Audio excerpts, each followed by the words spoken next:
Welcome to the Operation Game Night podcast, episode 34. Ba-ba-ba-ba. Joining me, as always, are my co-hosts, Clayton Gable. How you doing, Clay? I'm doing good. I loved your guys' episode on engine builders last week. I really think our podcast is better when I'm not on it. So I'm going to start angling for the role of sole producer, and you guys can just be the talent, because that was a good episode. You guys had a lot of great conversation about those engine builders. Check it out if you haven't seen that one. You even like that part where I threw you under the bus? I did. It's fair. I am not the engine buildiest guy, so it was warranted criticism. Hey, you know what? Even let's go into an alternate universe where you are the behind the scenes guy. You still have to come off mic and correct us. You still have to be. You don't just get to be completely behind the scenes. You still have to come in there when me and Travis are like, "Hey, can you throw something up on the screen?" And you got to fact check us and stuff. So yeah. Plus, our knowledge points go down about 15 to 20% if you're not on the podcast. So yeah, that's fine. I'm not good. You feel a critical role. You feel a critical role here. I just feel like three's a crowd. It was really good banter between the two of you, and I'm gonna muck it all up this week. So no, you're not. I feel like the French have a term for three people that go in on something together, but oh, come on. Anyways, we'll hash that out later. Joining me, as always, co-host Jared Erickson. How you doing, Jared? I was trying to do my best Sith Lord impression. We're starting a little bit late because of me. I'm coming to you live from my daughter's closet again. I think that was maybe back in episode 5 or 6 or something like that. But I'm doing good. Just back in the closet. That's okay. Yeah. Yesterday, we did a little joint operations with our boy Vic. I think someone mentioned something about me being sweaty. I'm sweaty again. If anyone's wondering, yeah, perpetually sweaty. It's okay. Yeah, always moist. Speaking of moist, we have a great show for you today. We are going to debrief our weeks in gaming. We are going to review the BGG, that is Board Game Geek Hotness, which is the top 50 games by search engine on Board Game Geek. And then we're going to go over the fence and talk about what we've been doing outside of board gaming. So, Jared, I want to hear yours first. Let's go. Let's get your debrief for the week. Okay. Well, not to put the cart before the horse type thing. I'm going to talk about Azul here. And I think I'm speeding a little bit because Azul here, I didn't actually play it. Okay, great. I have sent a invite to Mary to play it. If Clay, if you could tell your wife, just text her real quick and say, "Hey, Jared's waiting on you to accept." She hasn't been on BGA for about 2 days, and so I sent her a little request. So this is what I'm going to do for the debrief today, because I'm a little chaotic. I'm going to tell you what I remember about Azul, and then can you guys fill in the blank?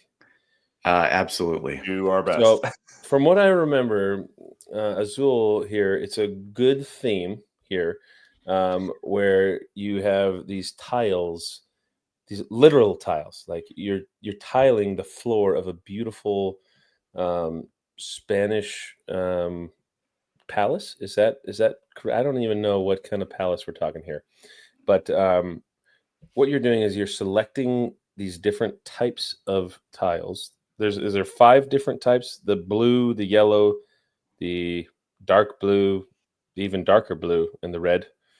And you're trying to fill out your pattern and score points. So you're trying to maximize the placements of those tiles. But depending on which ones you're grabbing, there might be waste. You might not be able to place them onto your tableau straight away. So you have to place them into like a waste area, if you will. So you're trying to make sure that you're planning ahead. Your opponents are also going to be doing the same thing.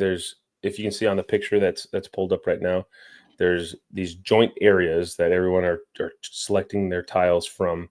Some of them might have extra yellows, and we're like, shit, I don't need these yellows yet, or I don't want them right now. but it has a red that I really want. I really want that red. So you take that one, but then you got to waste some of the yellows. So not really engine building at all, right? I would not say it's an engine. Well, actually, in the point scoring, by getting more tiles out on there and the more connections you make, the more points you score every time you place a tile. So the main goal is to get passive engine builder. Passive engine builder. The main goal, from what I remember, is get as many rows and as many columns as you can. Columns and rows. That's how rows and columns work. And ultimately, you do want to just fill out your entire 5x5 grid. And as you can kind of see right there in the middle, it goes horizontally as well. What are the rules on actually placing them once you grab them from those center sides on the right, like the pairings, if you will? So you have the 5 different rows, and there's space on the left. That's like your staging area almost. So when you grab tiles from the middle, you have to put them into a row on your staging area. And that row is made up of either 1, 2, 3, 4, or 5 tiles. And you have to fill up that staging area row with all the same color tile. And once that's filled up, once that's filled up, then you can move one of those tiles into the right side, which is your main objective over there, where you'll score points. So like the bottom row, where you have to get 5 tiles of the same color to fill it up in order to move a tile over, is usually a hard one to fill out. So if you see one of those discs that has like 3 or 4 of the same color tiles and you grab from that, that's a good opportunity to try and fill out that bottom row there. Right. But then other players might be thinking the same thing. Yeah. So it gets competitive for those tiles out there. Right. And so and then between rounds, whatever you don't actually fill up in your staging area, like on YouTube, if you're watching in the middle on the left-hand side, kind of that's your staging area.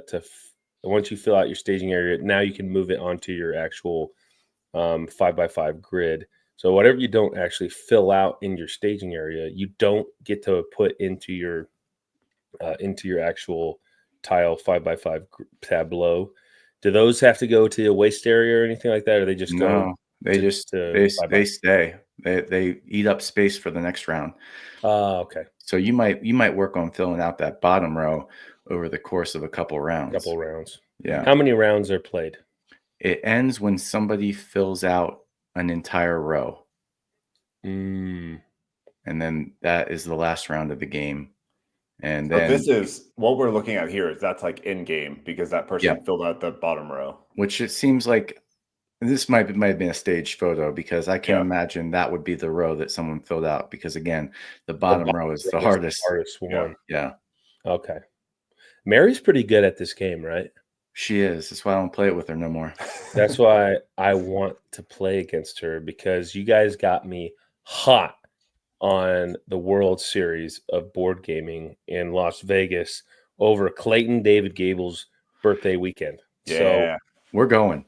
I think that might be kind of an overall theme of the Operation Game Night podcast for the next 6 months, as we just preparation for training a World Series of game night. So do the training montage. Yeah, can you get Adri to follow you around with a camera as you take your turns on the Peloton on BGA, and we can put together a real nice documentary. It's going to culminate with you getting the ring and the 25K from the World Series of Board Gaming. It's going to be he was a scrappy young kid from Utah, and here he is. He's training. I can't wait. I can't wait for that documentary. Okay, guys, this is giving me purpose in life. And this is, I mean, it's only been 24 hours since I even realized that this was a thing. But the curl on the end of my smile has gotten even curlier. Unfortunately, I feel like I'm going to have to stop playing Feast for Odin now, because that's not on the 16 games. So yeah, anyways, this was my debrief. I haven't played it yet. Have played it many moons ago. I realized I'm terrible at it. So I'm going to be training with the best, and that is Mary Gable. So Mary, please kick my ass. Please teach me your ways, because I think this is in day 1. So I need to crush day 1. So Mary, please help me. I'll get her on it. Don't worry. Okay. She really likes Azul, so that might give her a reason to get back on BGA, because clearly the games I'm playing with her aren't cause enough for her to actually sign in and take her turn. So they're not scratching the itch. Yeah. Okay. This might do it though. That's what I mean. You did a decent job debriefing for not actually having played this game in like 5 years. So I did watch a YouTube on Arc Nova, but no way in hell am I going to be able to understand or debrief that. And I still haven't played that one either. So I thought Jared, Azul was probably. I'm gonna send it to you in the mail. That and White Castle. Oh, we're gonna get it going while I'm there. Okay, I love it. I'm excited. That's awesome. Sweet. I have 2 questions. One, Clay, there are about 10,000 different Azuls. Is there one that is more popular than the others? Like, I know that there's like Azul Chocolatier and Azul Spooky Halloween themed. Like, is there one that stands out above the rest? I think just classic Azul is the one that people like the most. I mean, the chocolate one is the same. It's just a different like skin on it. But they have done like Summer Pavilion and Queen's Garden or something. Now they have Azul Duel. I haven't played any of those. They just look like more of the same. Yeah. I think basic Azul is fine. I got rid of all my Azuls except for Azul Mini, because Azul Mini comes in like a box like this big, and it's got like nice recess sections. You can like put the little things in, and so I'm like, you know what, that's good enough to have. It's like $15 or something. Perfect for traveling. Yeah. So. Yeah. Thank you. Second welcome. question. Yeah. Jared. Sure. For your documentary and your training montage, what is the like? Let's say the subtitle is like an underdog story. What is the main card title of your documentary going to be called? It's probably going to be like something about being slippery. Just I don't know. How about I'm gonna have to think about that one. You really put him on the spot about there. Jared does the World Series, subtitle, one garden hose too far. No. Guys, we don't really know how many auxiliary hoses there really are down there. Okay. Like I said, I was born with 12 fingers. So that's 2 extra fingers. Who knows if there's 2 extra hoses down there? So I know Tay, he sent out a sweet alternate logo for us here at Operation Game Night. There might be some extra ones. Who knows? We'll have to we'll have to and who knows, maybe maybe it's just like so persistent that it just like recreated a pathway. I don't know. Who knows? It's like a Hydra. It's like the Hydra. You cut one hose and like 2 more just branch off. Holy cow. All right. Okay. And this is the kind of banter this is why Rodney he can't come on our podcast. You know, he's too busy flipping boxes to come partake in this shenanigans. Oh my goodness. All right, Clay, hit me with your debrief. Yeah. Do you want the big one first or the small one? Let's do big one first. Hit me with the big one. I didn't get approval for 2 debriefs, but I'm going to do it. So oh my gosh. Here we go. So Paul Solomon got me excited about a lot of things, but chiefly he got me excited about Expeditions, because that was another Stonemaier game that I let come and go. You know, I saw mixed reviews and it looked big. It was expensive. And I was like, I don't really know if I'm going to play this. So I got my Petrie's bucks because I turned in like 100 games to Petrie's, and they had Expeditions. So I was feeling spendy and got the Ironclad edition, which is awesome. Yourself. Yeah, I treated myself, as I'm one to do, and got Expeditions. Didn't think I was going to get it played because I heard that it's long at 4 players. And Mary is my 2-player player, and she expressed little interest in playing it. However, we made a deal. I made a deal with the devil, and we were back home in Pennsylvania last week, and we were at a wedding. The wedding ended at like 11 o'clock. Mary's like, everybody was going out to some bar. If you know me, that's not my scene. No. I hate loud places. I hate, all the commotion, paying top dollar for drinks. No fun. Was it a board game bar? It was not a board game bar. It was a bar. There was a line outside of it. I was like, what are we, 15?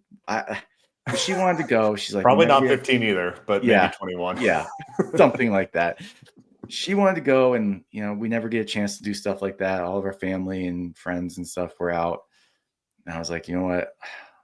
If you agree to play some of these unplayed games I have with me, I will stay out till whatever hour of the night you want, and I will not complain.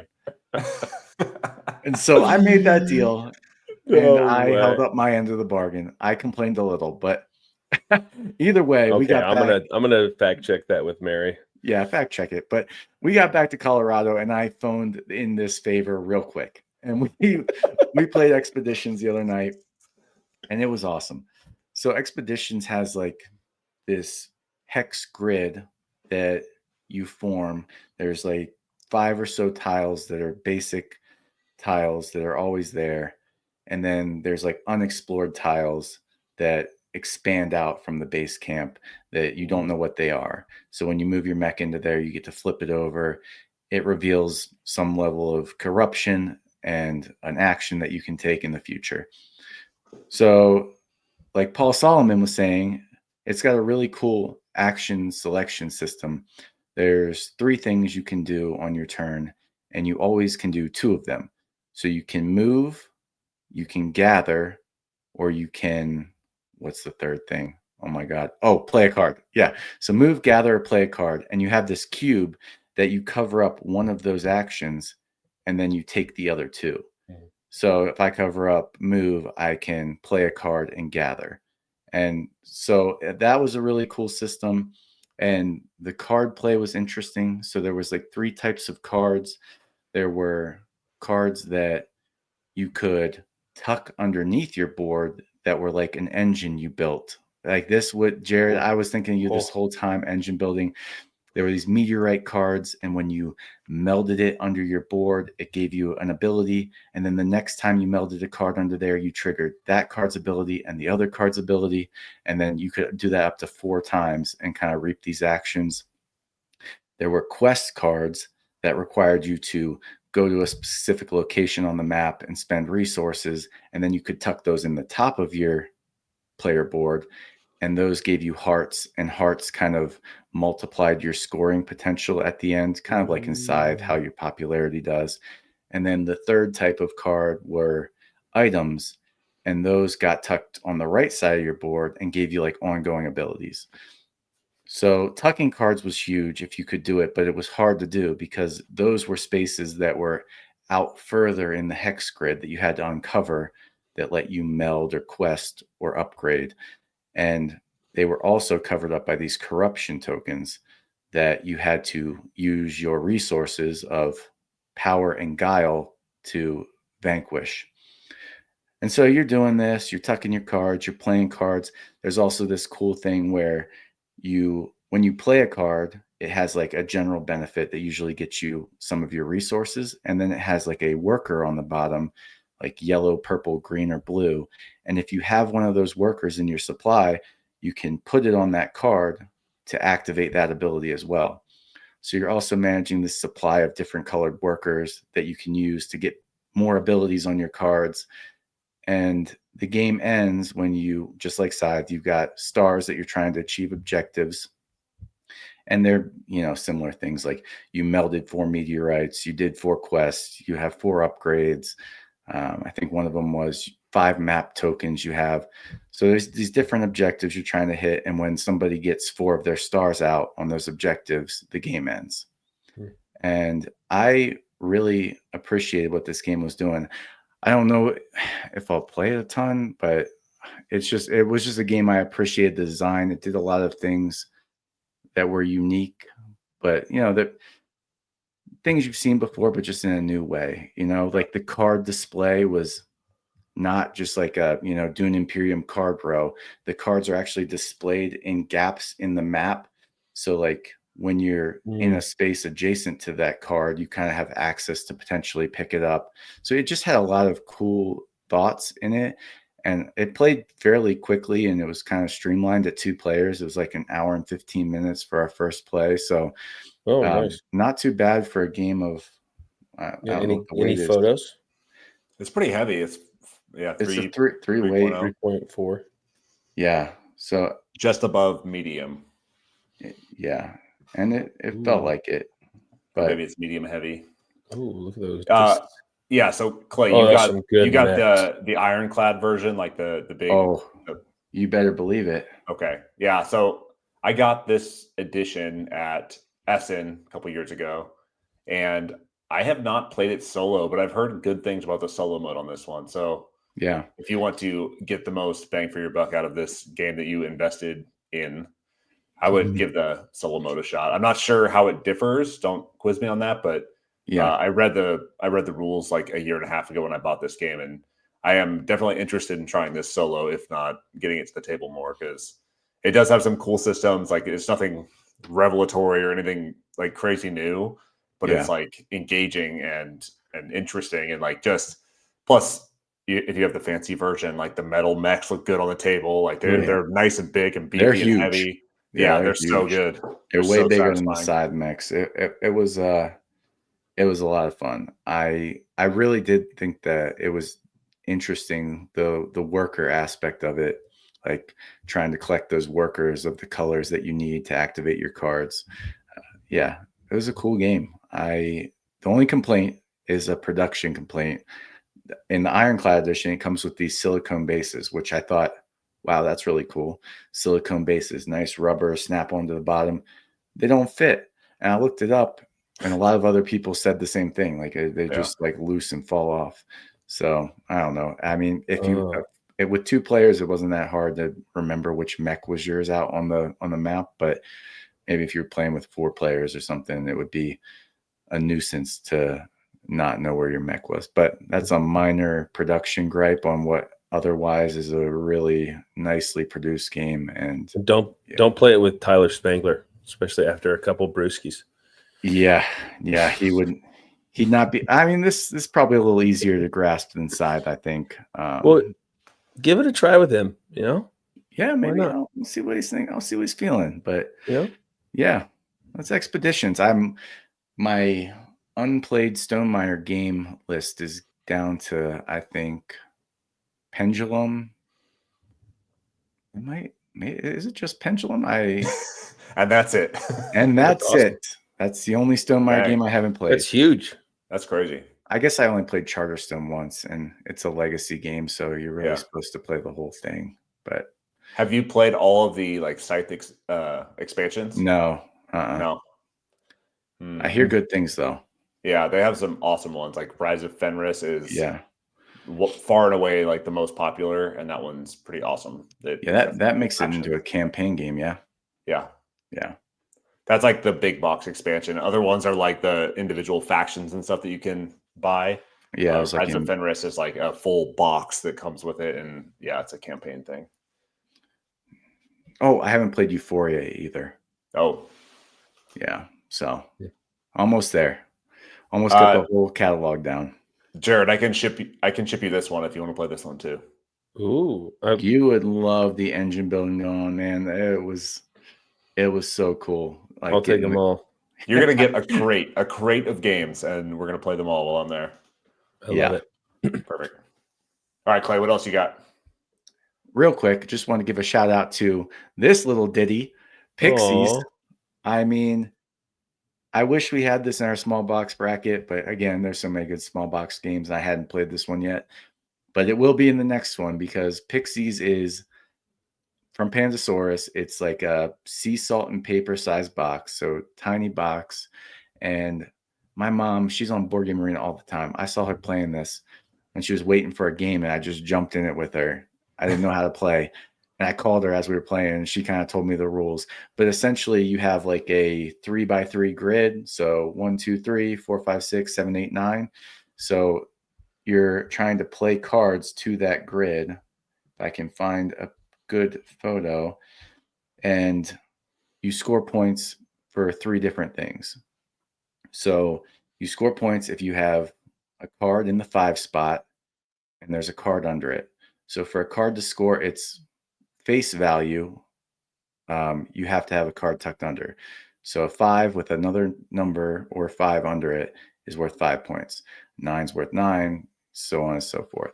You also score points. There's like little squiggles on some of the cards, like a little circle spiral, and those are positive 1 point if you have a card with a circle spiral on it. And then there's cards with X's on them that are negative 1 point. And then the last way to score is creating a group of cards in the same color. So your biggest group of that color, or of any color, scores you a certain amount of points based on the round. It's kind of weird. So in the first round, you get 2 points per card in the group. In the second round, you get 3 points per card in the group. Fourth round, 4 points per card in the group. So that gets more valuable as it goes on. Everything else stays the same. So based on the number of players, if we're playing 4 players, 4 cards are put out in front of you. And then one person, the start player, picks a card. If they don't have that space filled, so if I picked a 3 and I either didn't have any 3s or I only had 1 3, I would have to put that in the 3 spot. If I already had 2 3s, then I can take that card and place it face down anywhere else. And then it could help you validate a card later on. And it's interesting because the distribution of cards is kind of skewed. So the middle cards, like 4, 5, and 6, there's quite a few of them. But 7, 8, and 9, it gets less. And 1, 2, and 3, it gets less. So 9s are the most valuable if you can get 2 of them to validate it. It's huge. But there's not a ton of them. And usually the higher point value cards have a lot of X's on them. So there's some interesting trade-offs there. And it's just a super quick game that, like, yeah, there's 4 cards placed out. You pick one, you put it in the spot. Really low thinking, but tons of fun.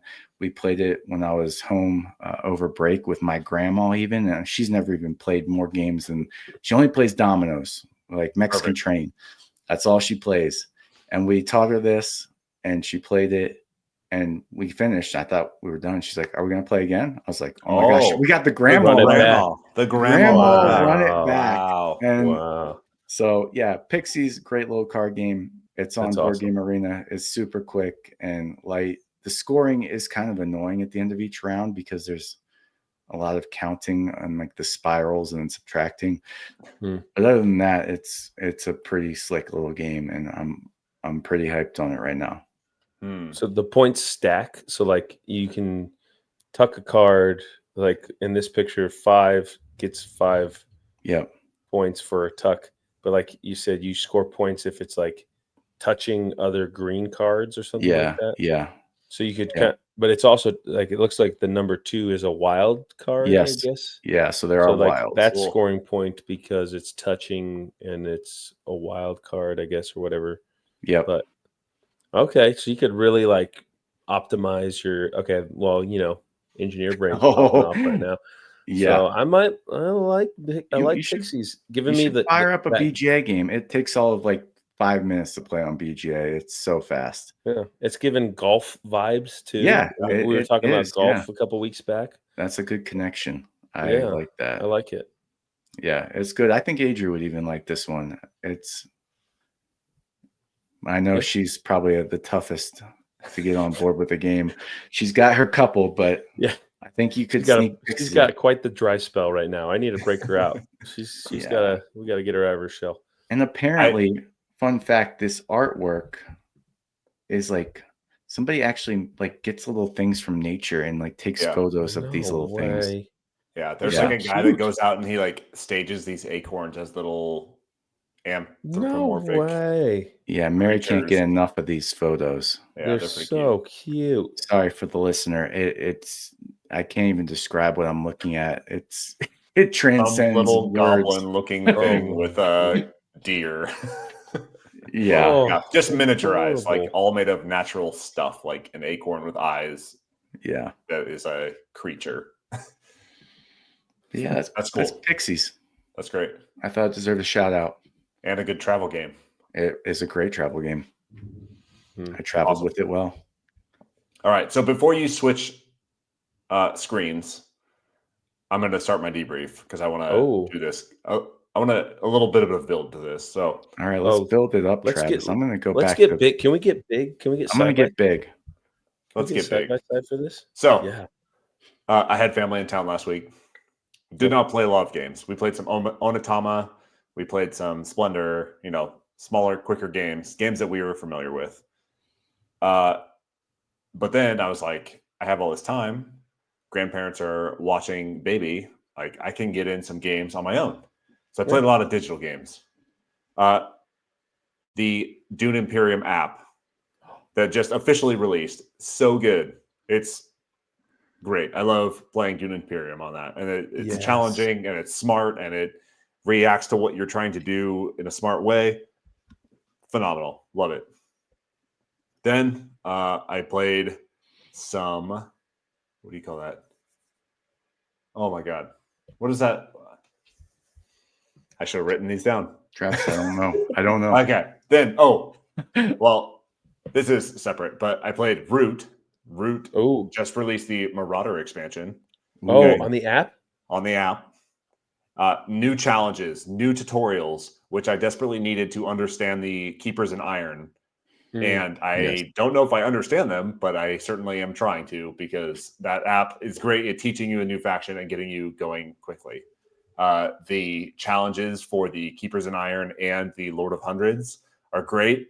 Lord of Hundreds are just expand everywhere and try and hold those positions. It's pretty awesome.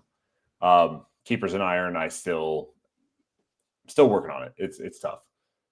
Then I played a game that is not an existing board game. It's called Armello. And Armello is an app that has come out a long time ago. I wish I could shout out the year, but I don't know. And Armello, I was kind of digging a little bit heavier games. I'm kind of getting in a little deeper, playing some heavier games. And then I was like, I miss playing Mage Knight. And Mage Knight is a one-person exploration RPG where you're kind of leveling up and going on quests and attacking castles and fighting monsters and doing all this cool stuff. Armello is basically an app version of Mage Knight, where you are in this kingdom. The king is this evil person that is, controlling the region, and you kind of play as this. It's kind of got Robin Hood vibes, but you're playing as a fox that is going out and fighting bad guys and capturing castles and taking lands and all this type of stuff. The reason I bring this up, Clayton, cue the screen, is because Armello has a board game coming out in 2025. It was on Kickstarter. It already closed a long time ago, but I am pretty stoked on this game. If you love games like Mage Knight, I highly suggest giving Armello a try. If you don't want to invest in the tabletop game, the app is great too. And it's a great tutorialization of the game. Basically, it gives me Mage Knight vibes, where you are going around exploring. You are controlling one of 4 factions, and each faction is good at different things in combat or exploration or managing interactions. And the first one that you start with is, let's say, the wolf up top, and he's kind of the warrior class, right? So he goes out and he's just capturing castles. He's slaying bad guys that are after him. And you do that by accepting quests. And so these quests will be you could go do this hard thing that's kind of out of your way from the overall main storyline, or you could just continue on the storyline. And it kind of gives you this choice of choose your own adventure as you go along. And then you get to these encounters where it's you could fight them or you could not fight them.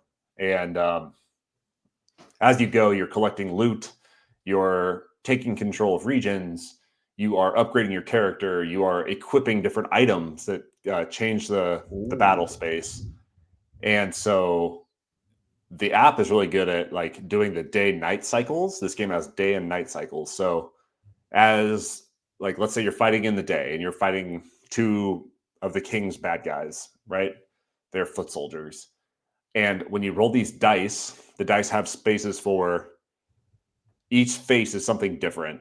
And you get additional dice based on the items that you have equipped. And it's like a combat power, a defensive power. You get a sun symbol that is a hit during a day and a miss during the night. A moon symbol that is a miss during the day and a hit during the night. And you can like kind of build your own like dice pool that you're going to roll against these combat encounters. So I really like this game. The app is great, but I am really looking forward to how they adapt this into the board game. I know there's tons of videos out there with playthroughs and stuff. I haven't really explored all that much, but if it's anything like the app version of the game, it's great. And it'll be a lot of fun to play, especially for those that love adventure, RPG, sandboxy type games where you can kind of choose your own adventure, build your own characters as you go along, choose your own path to the end. It definitely gives me Mage Knight vibes, and the combat is so quick and snappy. You roll a bunch of dice, the enemies roll a bunch of dice, and then you resolve. It's pretty simple, and it is honestly not as hard as it sounds. So if you're looking for a simplified version of Mage Knight that you can get to the table that is kind of a different shakeup of that framework, Armello is a cool alternative. Yeah, it sounds like a lot. You said it's not, so I'll take your word for it. But it sounds like it's going to be. So it's 2.5. I don't know who's weighted that, but. And I will confess, like I have played this app a couple of times. Like I have continually downloaded and re-downloaded this game all like 5 or 6 times, and I'll get like halfway through the tutorial, and I'll just be like, all right. And I'll fall off it, or I'm not like invested on my phone like playing this game. But I decided to like actually dive in and give this a real shot and get through the tutorial and like try some of the real systems. And I think it really shines when you start getting into those like deeper encounters, choosing those missions that you're going to go on. You can like meet different companions and decide to invite them into your party. And you have these temporary companions that follow you around and give you different boosts and can do different things for you. So it's got some deep systems that are widely managed by the app. So I'm surprised that this is so low of a weight on BGG, but it's a cool game. It's worth a try if you ever are interested in something like this. You can always give the app a try, and then if you want to dive in deeper and invest in something more physical, then Armello the board game is coming out later this year. So sweet. And you're, Travis, always a sucker for anthropomorphic animal games. I mean, that wasn't the draw. I don't think that's ever really the draw. I'm not like, oh, it has cute animals that are wielding swords. Like, let me play that game. It just so happens that most of the games that I enjoy also have animals. Okay. So, yeah, I mean, Mage Knight isn't anthropomorphic, right? It is not. No. Yeah, those are real people. Real people. Real demons. Real board game. Okay. Not animal people. Yeah. I mean, yeah, it's got some cool quests and it's got some cool things to do, and it's very sandboxy. And I love me a good sandbox, something where you can just go and do anything you want and try and progress that way. But this one has kind of the end objective of you and your faction are trying to take down the king, who is evil. It's giving me like Robin Hood vibes. It's giving me Mage Knight vibes. It's giving me sandbox, go anywhere, do anything vibes. And Armello, it's a pretty cool game. Highly recommend. Is there a certain character that you like to play with? I honestly have not played with all of them. I'm most familiar with the wolf, like knight type character, but I know that they have like rogues, and like the bear that you see there on the cover is a mage. He has like spells and stuff that he casts. Nice. And really it's just like different specs, like you're adjusting like a D&D character, an RPG character, right? Like you have your attack and your finesse and your agility and your magic power and stuff like that. So yeah, I haven't really fiddled around all too much with the other characters, but the wolf and the warrior class is fun enough. And I'm sure that there will be, once they release this board game, depending on how it sells, I'm pretty sure it sold pretty well and funded quickly. I'm sure that there will be expansions down the road. So Armello is a game worth checking out. Check it out. Right on. All right.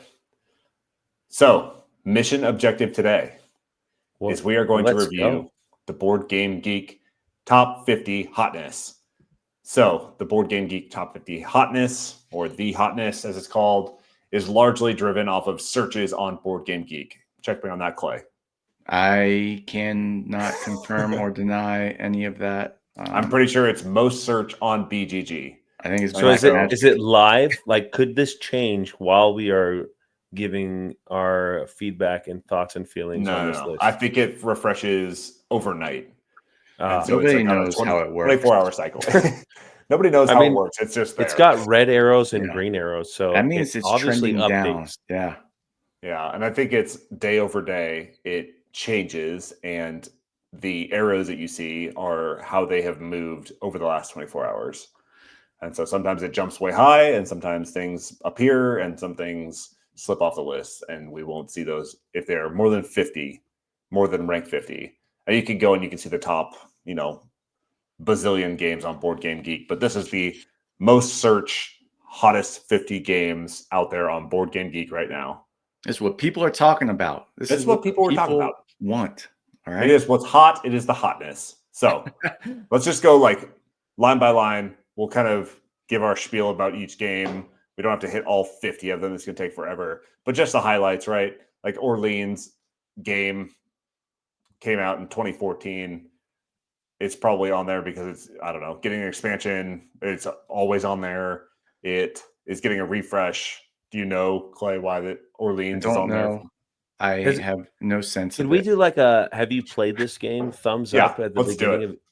I've never played this game. I have played it. I want to play it in real life because I played it on Board Game Arena. Had no idea what I was doing. It's kind of tough. It left a sour taste in my mouth. I want to like it because, Jared, it's a bag builder. You're stuffing stuff in bags and you're pulling them out. You should have started with that.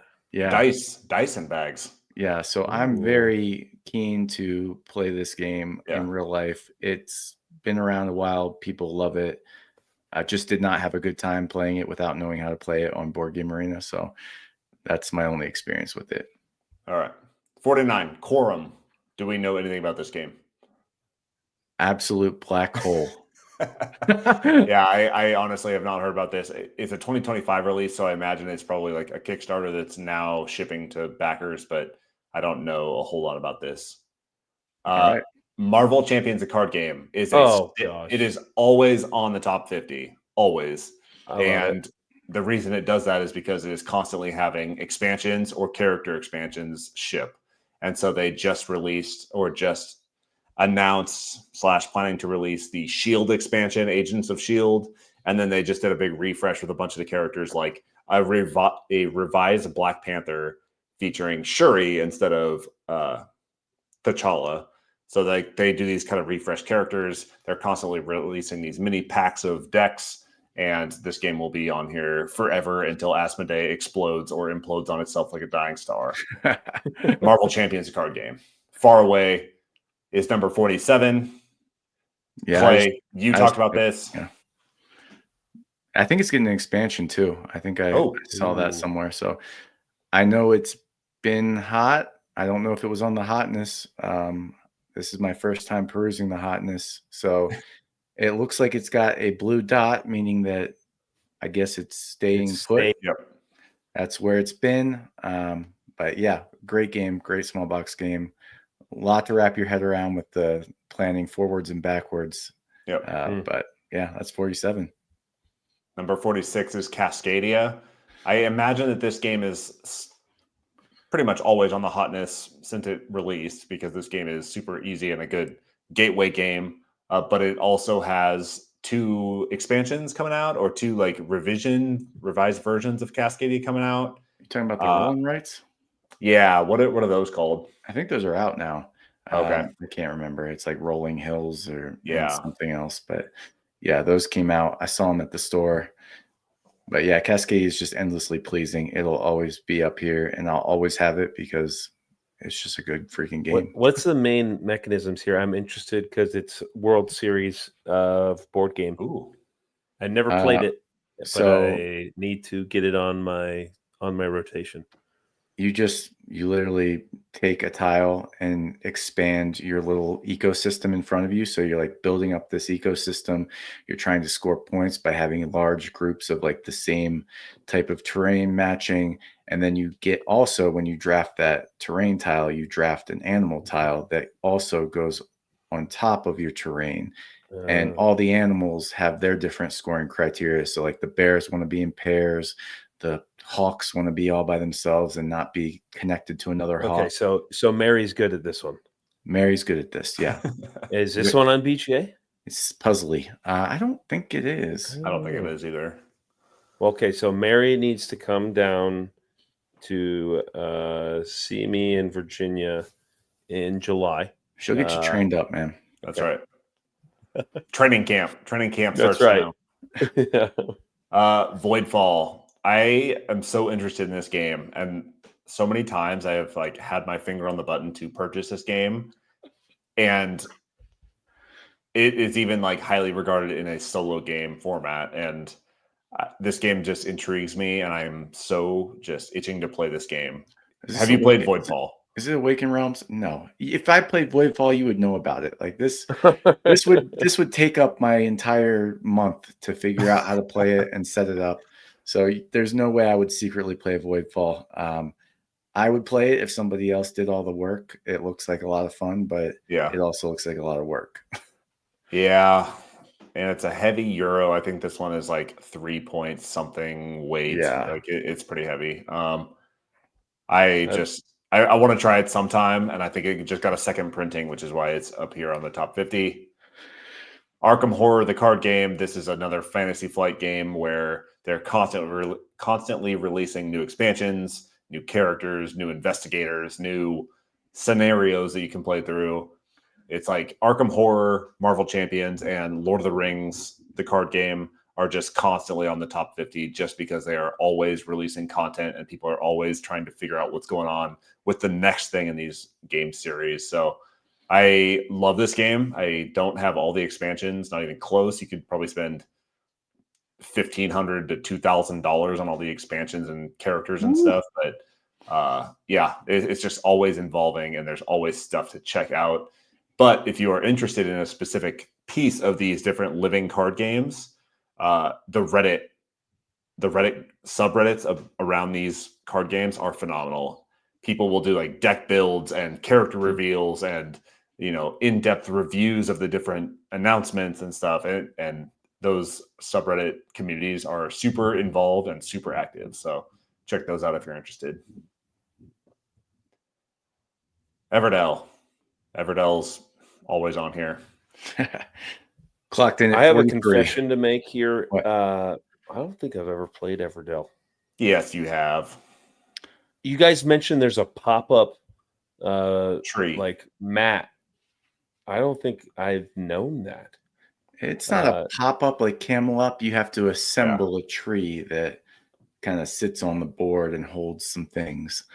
I feel like when Travis got the big box, we played Everdell. I don't know if you were in Korea then or not, but no, he was not in Korea, and I'm pretty sure he was there when we played it, or maybe it was like Yumi and Spanky or something. But Everdell, I imagine it's on here because Everdell Duo shipped, and people are still searching for Everdell. But I feel like it's a good game.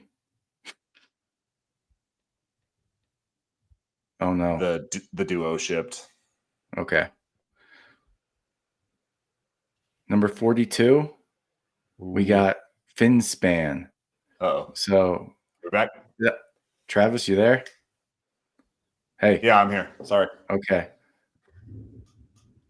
I was just talking about Finspan. You know how we feel about Finspan. I talked about it a few weeks ago with Sam from Mesmerelm. Newest Spaniverse. My favorite in the Spaniverse after a few plays. Yeah, fish are awesome. And it's a fun game. Why is it going down though? I feel like it's brand new. You'd think it'd be the hotness, hotting it up.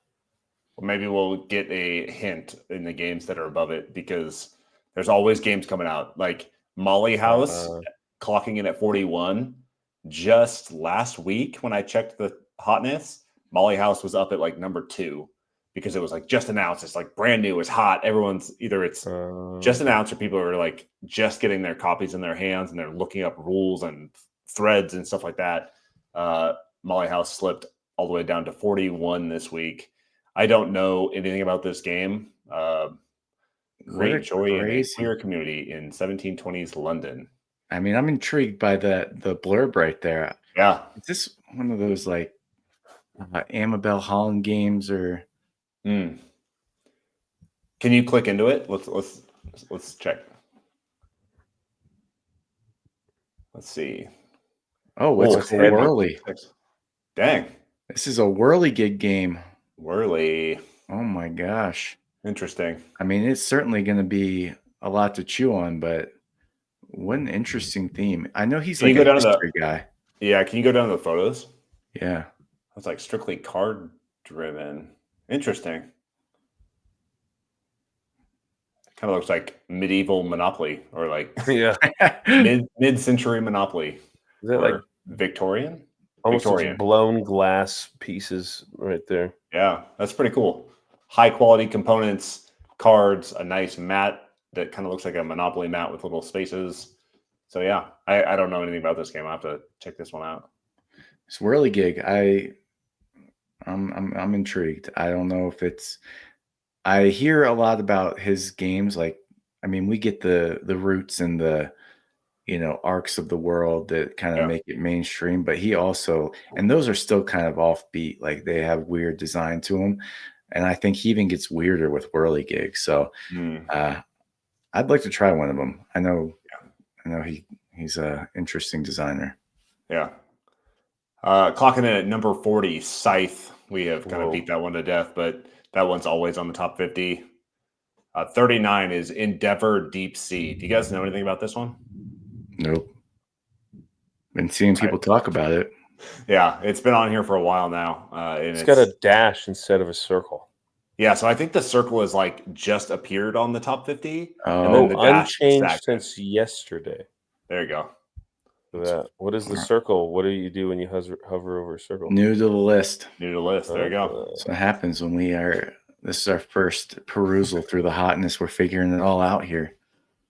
Yeah, I don't know much about that one, but I've seen lots of people talking about it. As with Moon Colony clocking in at 38.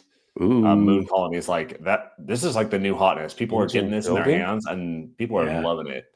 And basically, it's like it kind of looks like a Fallout style game, but you're on the moon and you're building your colony that is also going horribly wrong, and people are getting sucked out into the vacuum of space, and things are exploding, and your colonizers are dying. So Moon Colony Bloodbath at 38. Do you know anything about American Trash? Looks it very... is Ameritrash, that's for sure. Don't know anything about 37 Eterna or 36 Echoes of Time. Yeah, Echoes of Time looks like a pretty abstract game where you're controlling the flow of time, but I saw some pictures of it. I haven't heard much discussion about it. I don't know much about these. Well, I do know something about 35 Wondrous Creatures. Yeah, because Amanda talked about it, and then I got it because it sounded cool. And it's a fun game. It's like people compare it to Everdell. I don't know if that's fair, but you are just collecting a bunch of cards with a bunch of tags, trying to meet scoring objectives, kind of race for these goals to get end game points. But the best part is you have like this monster meeple that's huge, and then you have a captain that magnets onto the back of it. Oh, so yeah, it's pretty sweet. Is this the one where you're like attaching different arms and limbs and stuff to your meeple? No. Oh, there was a game that was announced not too long ago that I assumed was Wondrous Creatures, where you are like changing out different parts of the meeple as you go, like basically like a Lego minifig, but it's like a meeple that you're playing with. and you're attaching like, I wish I could remember what that one's called, but like your character gets like a tentacle arm or something. So you take a tentacle arm, you snap it onto your meeple, and it gives you different abilities. And interesting. Cool. Cyclades Legendary Edition. This is a new release that is a re-release of an old game where you're trying to win the favor of the Greek gods, area control, and auctioning. I have not watched any playthroughs of this one, but I have seen the older version of it, and I've always been interested in this, and it's mainly just theme. But yeah, I need to check this one out eventually. I've heard it pronounced Cyclades. So if you're it's probably a listener out there, Cyclades or Cyclades, as Travis calls it. Yeah. That's probably like the proper Greek pronunciation is Cyclades. Clay. It's not Clayades because it's Clay Ades. Clayades. It would be Claededes. Travis, I'm just telling you what I've heard from other people. You're the host of the show, so if you want to call it Cyclades, we can. All right, go on. Talk about Andromeda's Edge. Go ahead. I have nothing to say. It's a huge game. It's pretty cool. Pretty long. I prefer Dwellings of Eldervale more, but this is going to be hot for a while. It came out a while ago, but yeah, it looks like it's trending down at 33 here. But yeah, big space opera worker placement battling game. So check it out if it sounds interesting. Great. Lord of the Rings Duel for Middle Earth. Love it. Yeah, we've harped on that one a lot. Yeah. I am still waiting for my copy. I pre-ordered this like before Gwen was born, and it's still not here. And I'm sad about it, and it better get here soon. So what's going to happen when all these games show up to Germany and you're in Alabama? Well, then somebody else gets a lot of games that are very good, and I'm going to be very sad. I don't know even how to pronounce this for Iridia, The Paths We Dare Tread. This is probably a Kickstarter that I don't know anything about, and it's got a big campaign, and it's probably a Kickstarter that's now shipping. Dune Imperium Uprising. Have you guys tried Uprising yet, or are you guys sticking with OG Dune Imperium? I've played Uprising. I haven't played Uprising, but it's good. It's on World Series, so I think I need to get it. Yeah, okay. It's broad strokes basically the same.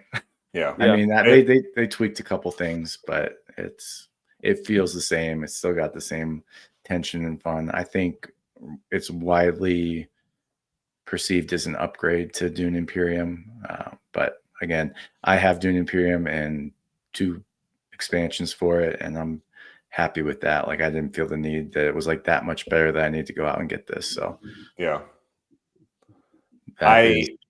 for a brief minute while I was culling my collection, I took Dune Imperium and I said, I'll just like buy Uprising when I get back to the States, and then I just took Imperium, put it back on the shelf, and I'm like, I'm never getting rid of this game. It's so good. Yeah. It's so good as is. Yeah, can't do that. Plus, now they're doing this weird thing where like some expansions work with Uprising and some don't, and it's very confusing. Yeah, I think it might be on here because I saw there's like a Bloodlines expansion they just came out with. So. That's right.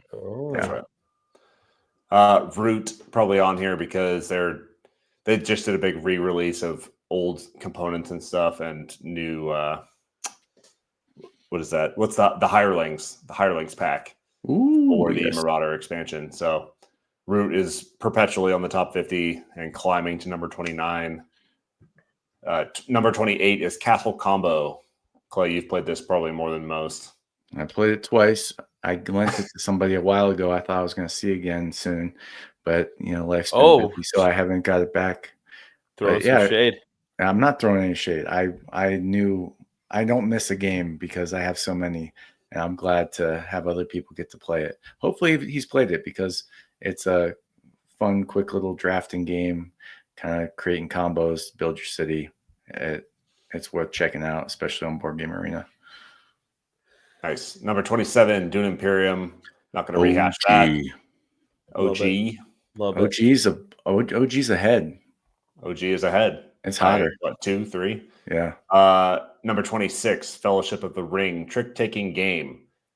I have a copy of this that I need to get it played ASAP. I've been playing this. And you're still loving it? Yep. It's good. Not as much as Lord of the Rings Duel, though. No. That's probably the best 2-player game I have is Lord of the Rings Duel. It's so good. Wow.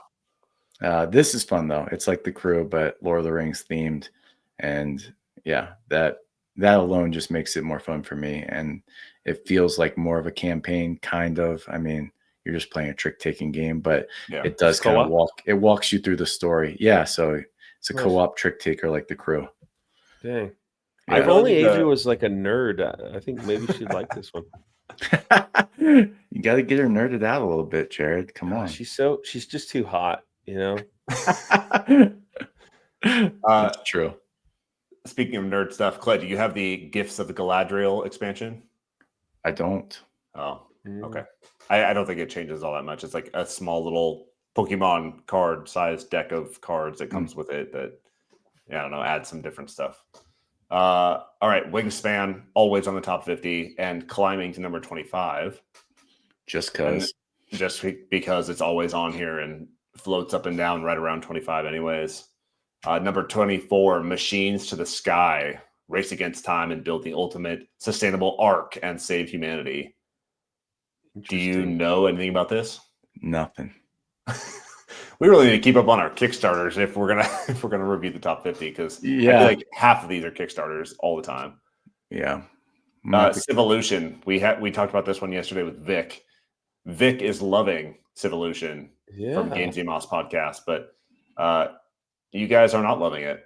I don't know anything about it from a play perspective. I just saw that the YouTube video was really long to learn to play it. And from other people I've heard talk about it, it sounds pretty darn heavy. Yeah. And he said he had to play it over 2 days. Yeah. It's a Stefan Feld game. You know, I will give Stefan Feld some leeway since he designed Castle Burgundy. I'm willing to experiment with him a little more than I would maybe other designers. But this is another one like Voidfall. Like, if somebody else has it and learns it and sets it up, I'll probably be happy to play it and have a good time. But I'm just at a point right now where I'm not into being the one that's going to invest all that time and foist it upon people that probably don't want to play it with me. So, just stick. If you know that Castles of Burgundy is getting to the table, just stick with Castles of Burgundy. Why shake things up with Civolution? Number 22, Forest Shuffle. Have you guys played this one? No, I've only heard good things about it, really. And I know it's on BGA. It is on BGA, and I think it just released on BGA, which is why it's climbing on Board Game Geek. So I think it's a cute little trick taker, if I'm not mistaken, but don't quote me on that. It's not trick taker. No? It's like a tableau builder. So you're trying to gather cards, and somebody compared it to like an easier version of Arc Nova. So and I did play this game actually on BGA, but it didn't even register with me that I played it because I didn't bother to read the rules and just clicked buttons. I'm sorry. Took the old Travis approach. I took the Travis approach. Figured I'd learn it as I went. Never learned it. So I've seen a lot of memes lately about like, congratulations on like going through your workday. You clicked a lot of buttons. Yep. I feel like that's what you've been doing with your board gaming as well. That's right. You're just clicking buttons, aren't you?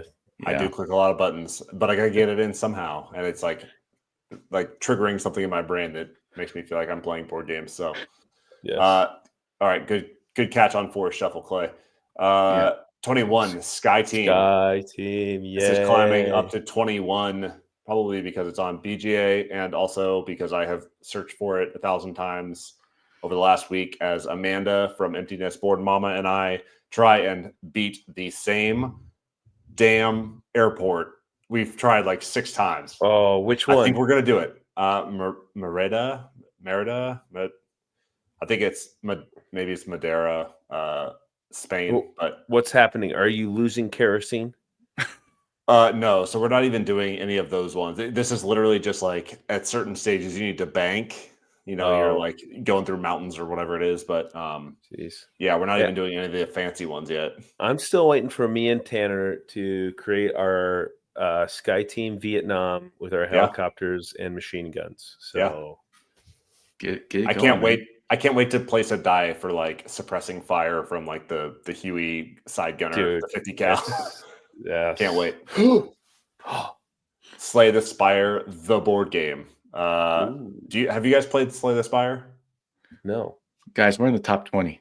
I'm excited. In the top 20. At number 20, Slay the Spire. Great board game. I have been recommended many times to include from Paul Solomon to play Slay the Spire, the board game. I will probably pick this up at some point if it's not $1 bazillion like it is right now. So I definitely want to get that played. Number 19. Are you guys trying to get me all revved up here? Yeah, we're going into Jared land right now. This is Jared land. Number 19, Jared, why don't you take this one? Lost Ruins of Arnak, World Series. 2 World Series games coming up. Just a great deck builder, worker placement game. What did we call it yesterday? That the board builds out as you go. It's an adventure every single time. Shout out to Gamesy Moss. They did a great top shelf episode on Lost Ruins of Arnak that made me fall in love with this one even more. And with Carly from Board Game Buzz. With who? Oh, Carly from Board Game Buzz. Yes. And then Terraforming Mars, awesome engine builder. I mean, you don't even have to like space as much as Clay to love this one. You're going to Mars and freaking building out and putting people on Mars. It's beautiful. I love it. Slowly changing the survivable conditions and introducing wildlife and plant and flora and fauna and settlers and corporations to make terraforming Mars. And there's even pets. Mars. You can even put pets on there. Yeah. Heck yeah. I wouldn't want Mars without a pet. That's right. And I imagine Lost Ruins of Arnak is moving up in the top 50 because of the big box expansion that's coming out. I saw that. You guys sent that to me. 2 new boards, some new expedition leaders, maybe. Oh, yeah. Yeah, that thing looks awesome. I'm really excited. It's like 80 euros, though, and the tariffs are going to make it even more expensive. So don't get me started. If you learn to read German, maybe I'll source you one while I'm here, and I'll bring it back for you. Number 17, Spirit Island. This game is always on here. It has a great online subreddit community, and the solo game community loves Spirit Island. It is consistently voted the number 1 solo game around. Like every year, Board Game Geek does like a list of the top 150 solo board games, and Spirit Island has capped that list since it came out in 2017. Plus all the expansions and stuff. Like it's very popular. Me and Clay, I feel like tried to play this one a couple years back, and I just didn't fall in love with it. I don't know. Yeah, it was too much. We need to give it another try, honestly. I know people love I've seen too many people love Spirit Island to not give it another chance. Yeah, true. It's great. It's great. And it has a great app. It has a great Spirit Island app if you want to give that a shot. It'll do all the fiddliness for you. Anyways. That was my biggest beef. I don't like fiddliness. Yeah. Number 16, Heat, Pedal to the Metal. New Tunnel Vision expansion coming out. That's probably why it's up here at number 16. Number 15, Rebirth. We have gushed forever about Rebirth. Loving it. I played it last night. It's great. And it was awesome, as always. always shines. Yeah. And it's up to number 15. Number 14, Brass, Birmingham. I feel like we're getting into like World Series of board game levels because Brass, Birmingham, Terraforming Mars, like these games are probably being searched because have you guys played this Brass of Birmingham? This is the number 1 game on Board Game Geek, and I've not played it. I've never even thought about it. I don't know why. I know it's pretty. I feel like it's pretty heavy. Like when this came out, people were like all about it. and I haven't heard much about it since, but I know that it's still like a favorite, and it's very economic. Yeah. Yeah. It's like an economic society engine builder. Oh, yeah. Well, then I'm going to like it.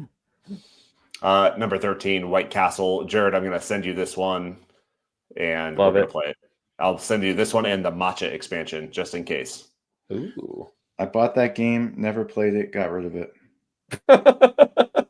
I hate when that happens. That's a shame.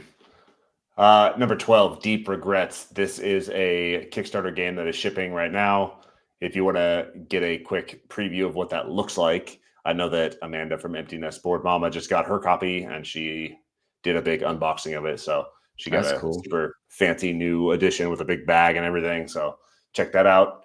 Number 11, Stone Spine Architects. This is kind of a new hotness that just released on Board Game Arena. Right? Yeah. So I might give this one a look-see with Amanda here shortly, because she invited me to a game. Number 10, Harmonies Abstract, game where you are drafting cards that show patterns, where then you are trying to put these tiles in the patterns to earn yourself points based on the cards that you're drafting. It's kind of weird and different and cool, and it scratches that itch on your brain that says like pattern recognition and pattern completion. Clay, you're giving me a dirty look. No, I was just looking at this new Quacks cover. That's been quite controversial at number 9. I know. One, I saw this cover, just the cover, and it says Quacks, right? And I was like, is this like an expansion? Is it a spinoff? Is this different? It's like a children's version? No, it's like literally the exact same version Quacks as of Quacks of Quedlinburg? Quedlinburg. Yes, it's Quacks of Quedlinburg, and they just like redid the art and retitled it Quacks. Don't know why. Don't know how. What's your take on the art? Do you hate it? Love it? If I was like looking at this game for the first time and I said, all right, this is Quacks. It's Quacks of Quedlinburg, right? Like, if I had no previous knowledge of what Quacks of Quedlinburg was, I love the art. It's great. But I feel like I've been playing Quacks of Quedlinburg since 2018, and I have grown to know and love that art, and I don't know why they felt the need to rebrand. So essentially you like the old art better. It's just like more prevalent in my brain than this new. Yeah. I don't know. It's like when you see like the first, like the 3D version of the Smurfs, and you're like, that, like something doesn't work. Like, kind of fries my brain a little bit. So yeah, I don't know how I feel about the art, but they rebranded Quacks of Quedlinburg as Quacks. All right. Number 8, Arc Nova. Also a World Series of board game. Yes. Jared just watched a video on it. Yeah, I mean, you're creating your own zoo, building a little tableau, optimizing where you're putting your pens and your animals, and you're trying to like partner with universities and researchers and getting these tags. I think this one's super cool. The scoring on it, I remember you mentioning the scoring, like how you're trying to meet up, and then it's like not even whoever scores them the most points. It's like whoever's past the potential. Like, you're like, that is really unique and awesome to think about. It's like profitable and sustainable need to like. Sustainability and then profitability. So it's like you could be like a small zoo that is like taking care of the world, and that's what wins, not the big zoos that are not taking care of their animals and just selling hot dogs. Like, F you guys. So even though I'm excited to see what you think when you play this game, Jared, because it has everything I think you would love. Yeah, I feel like I've played something similar-ish. Terraforming Mars is very similar. Yeah, I was gonna say you have been playing something similar. It's called Terraforming Mars. Yeah. Number 7, Arcs. We love Arcs. We've talked about Arcs a lot. Love it. So good. It's great. Cole Worley. Thanks, Cole Worley. Number 6, Elder Scrolls: Betrayal of the Second Era. Now, this is kind of a controversial one because it is a Kickstarter. It comes in 1,000 different boxes. I don't know if you've seen like the mega deluxe backer version of this, but it's like a stack taller than like Marvel United Multiverse Pledge. Like, it is so many boxes. It's so much plastic. I love me some Elder Scrolls, but I don't need gigantic dragons and stuff that come in these boxes. For those that love it, great, good for you. Go enjoy your Elder Scrolls. Not really for me when I can pick up a controller and play a game that came out back in 2013 and enjoy this same story. So enjoy your Elder Scrolls, everybody. Number 5, Flip 7. Clay, you've played this a lot. Yeah, love it. Great game. Push your luck in its simplest form. I mean, I'm glad to see it up here, getting its flowers at number 5. I don't know why it's so high. I feel like it was hot a while ago, but I get maybe it's got a new edition. I think I saw like a small box. It's just a card game, but it of course comes in a gaudy box that's too big. And I think I saw it was a smaller box. So a lot of people are doing game nights. You know, a lot of people getting potlucks together, people feeding each other. You know, getting soju shots together, playing Flip 7. I don't know. I'm sure based on what they've seen on Operation Game Night, that's what they're that's what they're doing. Keyside at number 4. It's a 2025 release. I don't know anything about this one. This is like pretty new to the list. I'm pretty sure it just showed up not too long ago and it moved down since yesterday. But I'm sure. I mean, I've heard of all the Key series of games. I think this is in it, like Key Flower, Key, whatever, all those. And people like those games. I've never played any of the Key games, so maybe that's something I'll check out. But yeah, I don't know anything about Keyside other than that it's potentially a new Key game. Number 3, SETI. Yeah, Clay's favorite game apparently. Yep. Yeah, like I've been telling everybody, this is my favorite game. I don't know why anybody would think different. You know, I like it a lot. I'm never gonna play it enough to be like a favorite game, just because it's heavy and it takes a long time, and the setup's long.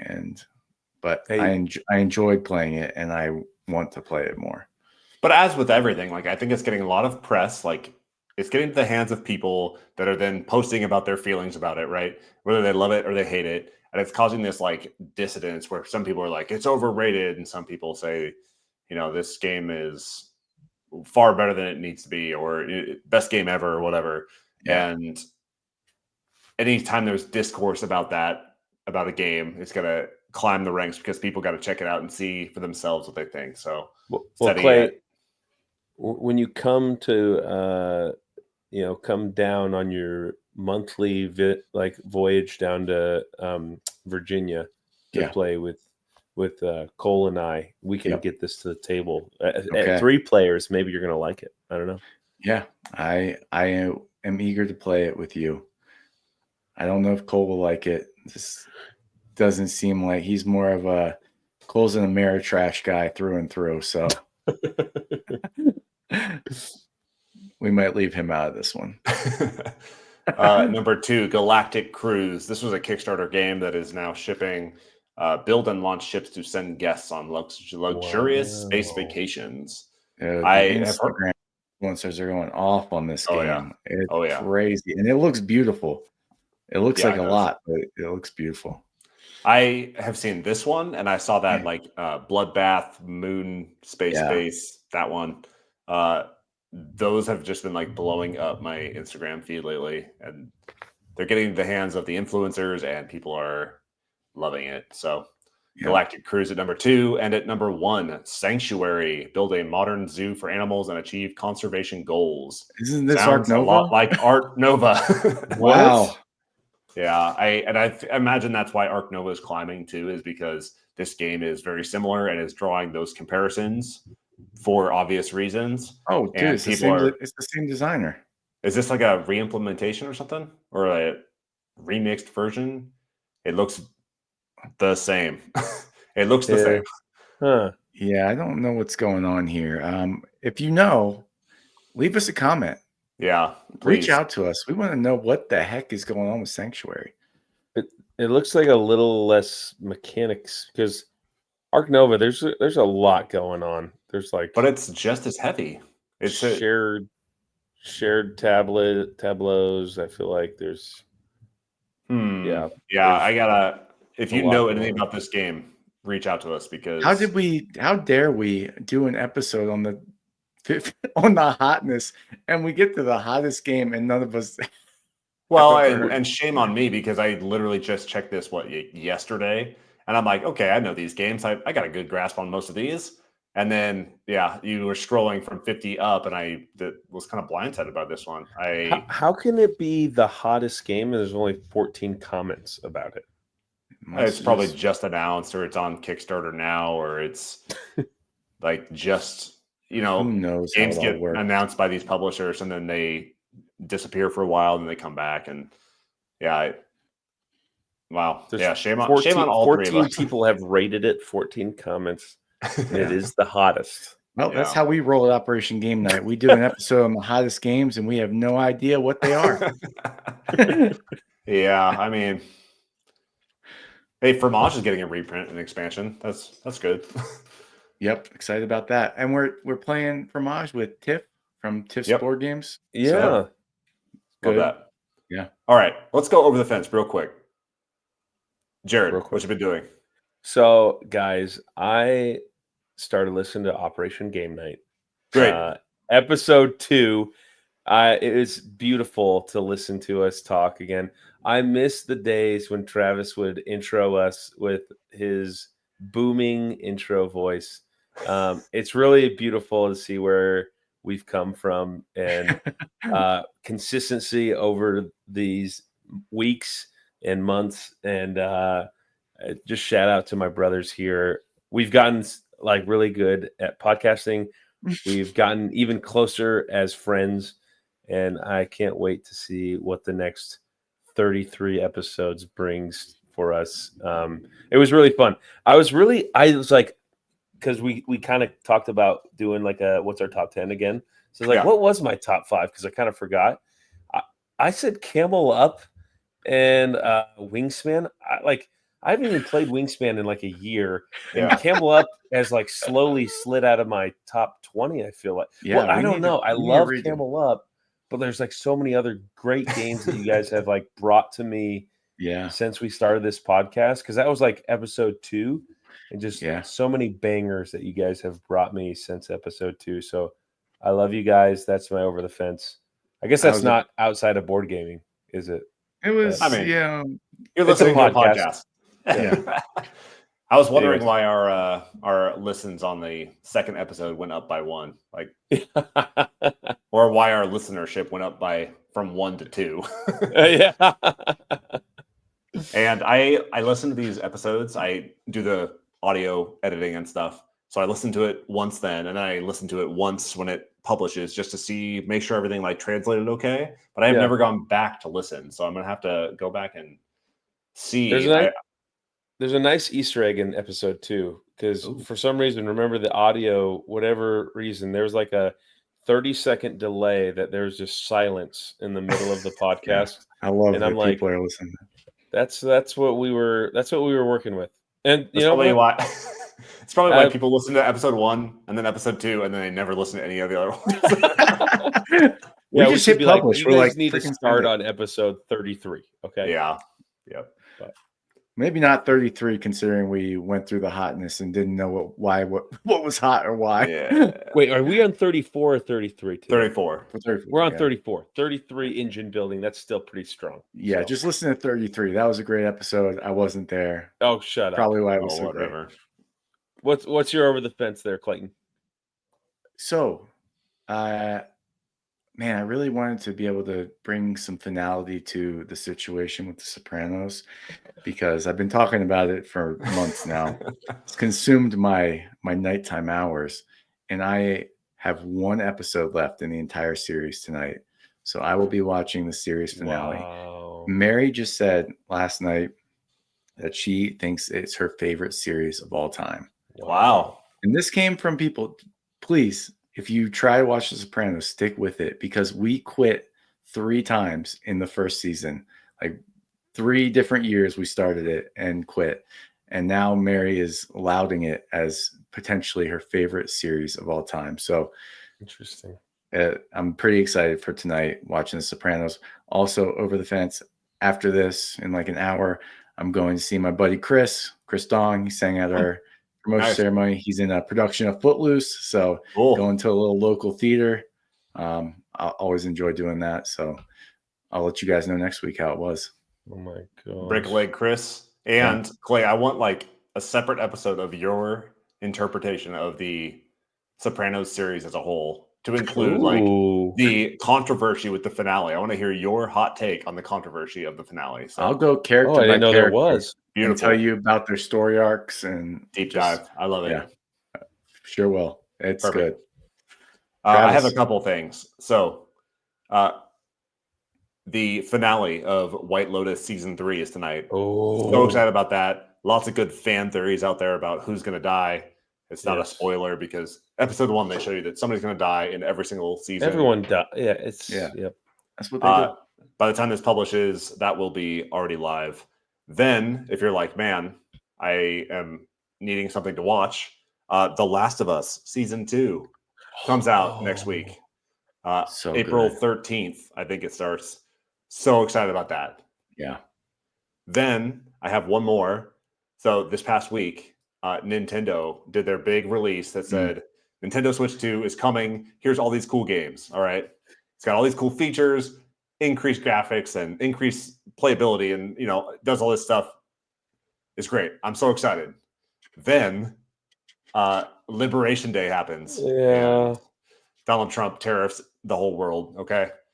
Nintendo put a pause on the pre-orders for the Switch 2 based on tariffs from the US. So I'm not going to get political about this. I'm just pissed because I was so excited. His Game Boy.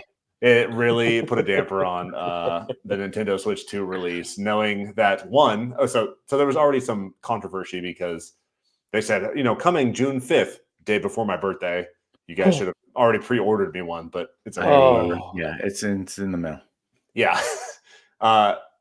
June 5th release. So excited. It's birthday present to myself if I have to. And then they don't ever announce a price. Okay. Then afterwards, you go to the Nintendo Switch website and it's like $450 for this thing. Oof. Crazy expensive. Okay. That's like almost as much as a PlayStation 5. People are not happy about the price, but what they're more unhappy about, games are $80. $80 for this thing. Wow. Yeah. People are like not happy. It's supposed to be this like family friendly thing. And they're like saying, so the Switch itself comes without a game. Like if you want a game, if you want the new Mario Kart World with your Switch 2, $499. And that's with a discounted game. So with all the peripherals and all that stuff, people are going to drop like $700 on this thing day one. Yeah. So anyways, lots of controversy, and I'm loving following it along as it develops because it's all very interesting to me. But hopefully things settle down a little bit. We get back to normal. Eggs are no longer $8 a dozen, and we can move on with our lives. In Alabama, eggs have been fine, but I did see a meme that made me laugh. It was like after the Switch 2 announcement, they just played the advertisement for Switch 2 where it's like they take the Switch 1 and make like all the cool upgrades. They just like played it in reverse. Like, I'm just gonna go back to Switch 1. Like after all these announcements, like, I'm just gonna go back to Switch 1 because Switch 2 is just so expensive. So well, them delaying pre-orders was just kind of like a secondary punch to the price point. Like I could not believe that. If $500 for this thing as it is, plus $80 for every game. But anyways, that's my over the fence. I just wanted to talk about Switch 2 and how I'm excited and disappointed all at the same time. Yeah. All right. Did we do it? Anyways, we did it. All right. Episode 34 in the books. This has been Operation Game Night. Join us next week as we put together another riveting episode where we don't know what we're talking about. I have been Travis, he has been Clay, and he has been Jared, and we are out.